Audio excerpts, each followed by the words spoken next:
Assalamualaikum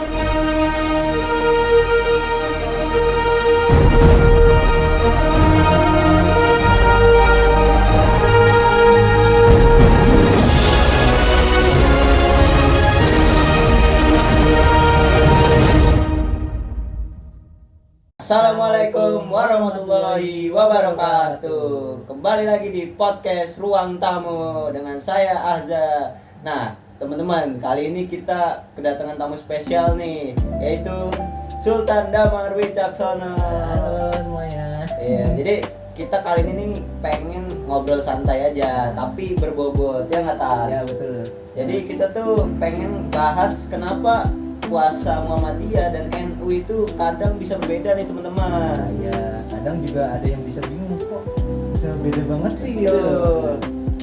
Bahkan ada yang langsung debat tanpa tahu alasannya ya Tan ya. Betul banget. Padahal sebenarnya perbedaan itu muncul karena metode yang digunakan itu berbeda guys. Iya. Dan dua-duanya punya dasar ilmu dan dasar agama.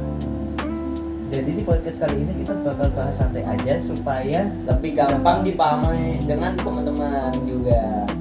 Dan semoga setelah mendengar podcast ini kalian juga bisa menghargai perbedaan ya teman-teman ya. ya. Oke, langsung aja kita mulai. Sebelumnya masuk ke perbedaan NU dan Muhammadiyah, kita harus tahu dulu tentang penentuan awal bulan Hijriahnya guys. Ya, karena puasa Ramadan itu kan dimulai berdasarkan kalender Hijriah, bukan kalender Masehi. Ya betul banget. Nah, untuk menentukan kapan masuknya tanggal 1 Ramadan, para ulama dan ahli astronomis biasanya melakukan pengamatan dan perhitungannya. Nah, di sini nih udah mulai muncul metode yang berbeda-beda. Nah, kalau Muhammadiyah sendiri dia memakai metode yang biasa disebut itu hisab. Nah, sedangkan NU lebih dikenal menggunakan ruqyat. Nah, di sini aku bakal ngejelasin dulu ya. Apa itu hisab? Hisab itu metode yang menghitung posisi bulan dan matahari secara astronomis. Jadi lebih ke perhitungan ilmiah gitu ya Tan ya? Iya betul banget ya. Jadi sekarang teknologi astronomis itu sudah berkembang pesat dan jadi posisi bulan bisa dihitung dengan sangat akurat. Oh, makanya Muhammadiyah biasanya sudah bisa menghitung jadwal Ramadan jauh-jauh hari ya Tan ya? Ya betul banget. Bahkan jadwal 1 tahun penuh pun sudah ada. Kalau di Muhammadiyah ada istilah wujudul hilal juga nggak tuh Tan? Iya ada. Jadi kalau setelah matahari terbenam posisi bulan sudah berada di atas ufuk, maka dianggap sudah masuk bulan baru Hijriah. Oh iya iya iya iya. Oh kalau belum terlihat langsung gimana tuh? Nah, walaupun belum terlihat secara langsung oleh mata, itu kita belum bisa mengetahui mulainya puasa itu. Oh iya iya iya. Nah, kali ini kalau NU itu biasanya memakai metode ruqyat. Oh, ruqyat itu berarti melihat hilal secara langsung ya, Jak? Betul. Jadi ada tim khusus yang melakukan pengamatan hilal di berbagai daerah. Nah, biasanya itu ada di pantai, gunung, sama tempat tinggi ya, Jak? Iya, karena tempatnya harus memungkinkan untuk melihat langit barat setelah matahari terbenam. Dan biasanya juga dia pakainya teleskop gitu kan? Iya betul betul. Tapi walaupun pakai alat, tetap pengamatannya jadi hal utama. Nah, kalau misalnya hilalnya belum terlihat itu gimana ya? Nah, kalau belum terlihat teman-teman berarti belum memenuhi syarat teman-teman. Maka bulan sebelumnya disempurnakan jadi 30 hari. Oh, itu yang disebutnya itu namanya istiqmal gitu ya, Jak? Iya betul. Nah, di sini kita bakal bahas kenapa hasilnya itu bisa berbeda, guys. Nah, karena sekarang kita masuk ke pertanyaan utama. Kenapa hasilnya berbeda? Ya. Nah, Karena dasar pengambilan keputusannya beda. Muhammadiyah sendiri berfokus pada hasil hisab. Sedangkan NU mengutamakan ruqyat atau kemungkinan hilal bisa dilihat. Kadang juga menurut hisab hilal sudah ada. Tapi menurut hasil pengamatan hilalnya belum terlihat. Nah, bisa juga karena cuaca mendung. Atau posisi hilalnya terlalu rendah. Nah, makanya kadang Muhammadiyah mulai puasa itu bisa lebih dulu dibandingkan NU. Tapi sering juga bareng kotan. Oh iya, iya. Nah, selanjutnya kita bakal bahas itu sidang isbat ya. Iya, sidang. Kalau di Indonesia sendiri, pemerintah biasanya mengadakan sidang isbat. Nah, sidang ini dilakukan oleh Kementerian Agama Republik Indonesia. Tujuannya sendiri itu untuk menentukan awalnya Ramadan, Idul Fitri, dan Idul Adha secara resmi.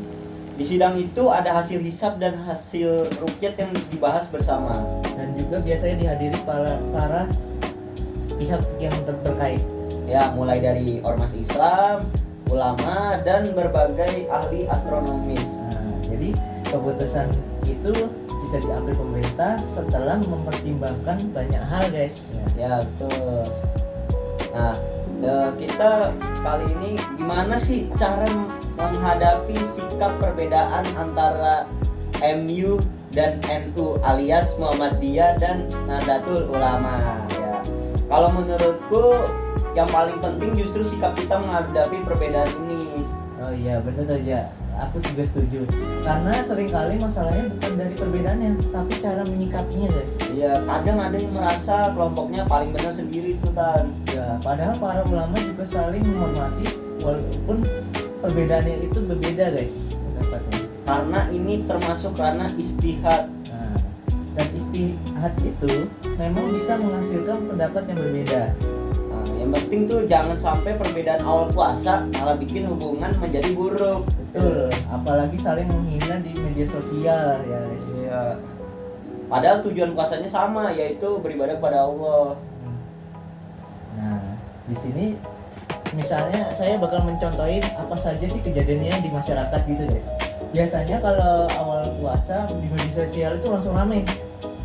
Iya, langsung muncul meme, debat dan komentar macam-macam. Biasanya contohnya itu kadang yang bercandanya puasanya nyicil duluan, guys, gitu, guys. Atau ada yang bilang kok lebarannya beda lagi gitu. Nah, padahal sebenarnya masyarakat Indonesia udah cukup terbiasa dengan perbedaan ini. Bener. Dan kebanyakan tetap saling menghargai kok. Bahkan ada anggota yang keluarganya berbeda organisasi tapi tetap harmonis, ya guys. Iya, karena yang lebih penting itu persaudaraan dan toleransi teman-teman. Ya, dan di sini kita melihat kalau misalnya puasa itu harus ya sesuai iman kita ya. Iya. Yang penting kita puasa ya. Betul. Nah, kali ini kita akan membahas kelebihan masing-masing metode dari NU dan Muhammadiyah. Nah, di sini aku bakal ngejelasin kelebihan hisab itu hasilnya pasti dan bisa dihitung dari jauh-jauh hari, guys. Jadi orang lebih bisa siap. Ya betul ya. Jadi jadwalnya kegiatan juga bisa direncanakan lebih awal gitu. Nah, kalau rukyat, kelebihannya ada pengamatan langsung terhadap nilai. Jadi ada proses pembuktian secara nyata gitu ya. Iya, dan juga itu mengikuti praktik yang dilakukan sejak zaman dulu. Dan di sini fun fact menariknya, dua metode ini sebenarnya sama-sama memakai ilmu astronomis juga. Betul. Jadi bukan berarti yang satu ilmiah, yang satu tidak. Iya. Mungkin dari ini, jadi saya menyimpulkan perbedaan awal puasa antara Muhammadiyah dan NU terjadi karena metode tertentunya berbeda. Ya, Muhammadiyah menggunakan hisab dengan konsep wujudul hilal, Dan sedangkan NU menggunakan rukyat dengan konsep ikman rukyat. tetapi walaupun berbeda, keduanya tetap memiliki dasar agama dan ilmu pengetahuan. Nah, dan yang paling penting adalah bagaimana kita menyikapi perbedaan itu dengan bijak ya. Ya, karena di dalam Islam juga mengajarkan persaudaraan dan saling menghormati sesama manusia. Dan jangan sampai perbedaan awal puasa malah bikin hubungan kita menjadi renggang ya. Setuju banget kita. Oke, mungkin cukup sampai sini podcast kita nih. Ya, terima kasih yang sudah mendengarkan sampai akhir. Semoga mendapatkan ilmu yang bermanfaat. Amin. Ya, mungkin sekian dari kami. Wassalamualaikum Assalamualaikum warahmatullahi wabarakatuh. Stay tune di podcast Ruang Tamu. Dadah. Bahkan ada juga yang langsung berdebat tanpa tahu alasannya itu apa gitu, guys. Padahal sebenarnya perbedaan itu munculnya karena metode yang digunakan. Salah ngomong. Iya, lu malah banyak gua. Ya udah dah. Mati Jun.